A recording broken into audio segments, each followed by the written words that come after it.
आप सभी का स्वागत है। बढ़ते हैं अगली खबर की ओर। चुनाव आयोग ने विधानसभा की 2 सीटों पर होने वाले उपचुनाव की घोषणा कर दी है। वल्लभनगर और धरियावद सीट पर 30 अक्टूबर को वोटिंग होगी। 2 नवंबर को नतीजे घोषित होंगे। उपचुनाव की घोषणा के साथ ही प्रशासनिक तैयारियां भी शुरू हो गई है। राज्य के मुख्य निर्वाचन अधिकारी प्रवीण गुप्ता ने राजनीतिक दलों के साथ चर्चा की। वहीं गुप्ता ने वीसी के जरिए दोनों जगह के जिला कलेक्टर और पुलिस अधीक्षक के साथ भी चर्चा की।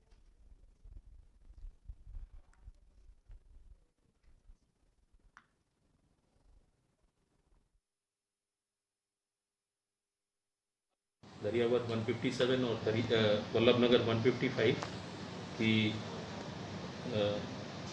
चुनाव आयोग द्वारा घोषणा कर दी गई है। उसी के साथ आचार संहिता लग चुकी है तथा चुनाव 30 अक्टूबर को होंगे।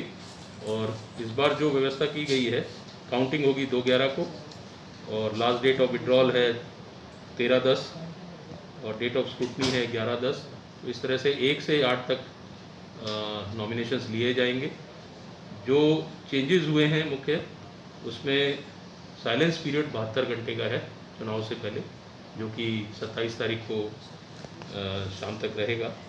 और कोविड गाइडलाइंस अलग से फिर जारी की है, जो कि डिटेल हमने अभी पॉलिटिकल पार्टी की मीटिंग में भी उनको बताया कि इंडोर आउटडोर जो मीटिंग्स करनी है वो किस गाइडलाइन के तहत करनी है।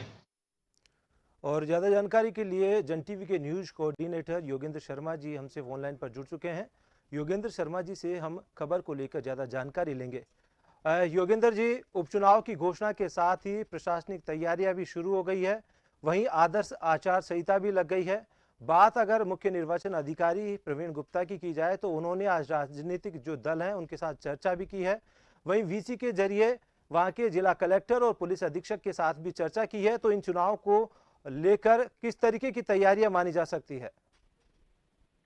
देखिए, तैयारियां पहले से ही थी क्योंकि जी। चुनाव निर्धारित था और चुनाव होना है। तो जैसे डिक्लेयर हुआ उसी तरह से मुख्य निर्वाचन अधिकारी प्रवीण गुप्ता ने तो जैसे एसपी उदयपुर और एसपी प्रतापगढ़ से बात की है, कलेक्टर भी दोनों जुड़े हैं, उनसे चर्चा जारी है। भी कुछ देर तक अभी चलेगी। वोटिंग लिस्ट से लेकर के तमाम जो तैयारियां हैं, कितनी फोर्स का डिप्लॉयमेंट होगा, एक बार फिर मीटिंग रखी गई है 2-3 दिन बाद में वापस से। और उसमें पूरा क्या रिक्वायरमेंट है, क्योंकि 2 जगह चुनाव है तो डिस्ट्रिक्ट की फोर्स से काफी होती है, तो वहाँ सारी व्यवस्था उसी तरह से कर देंगे।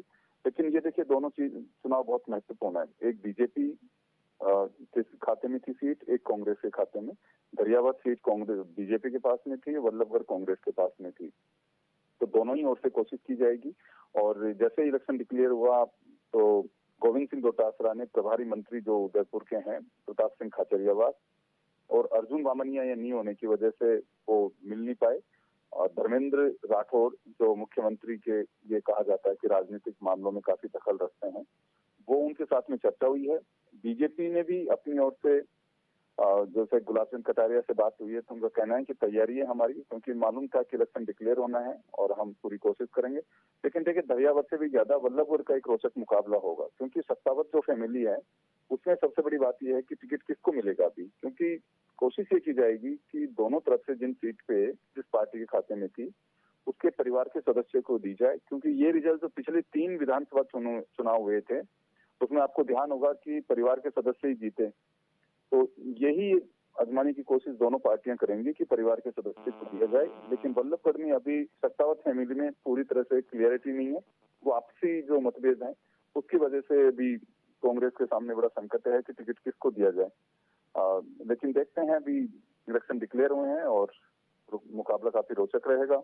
एक एक सीट की राजस्थान में काफी महत्वपूर्ण स्थितियां हैं और बीजेपी दोनों सीट जीतती है या फिर कांग्रेस कब्जे में लेती है दोनों सीट, या फिर दोनों अपने अपने जिता पाते हैं, तो बड़ा रोचक चुनाव होगा। ये देखने वाली बात रहेगी।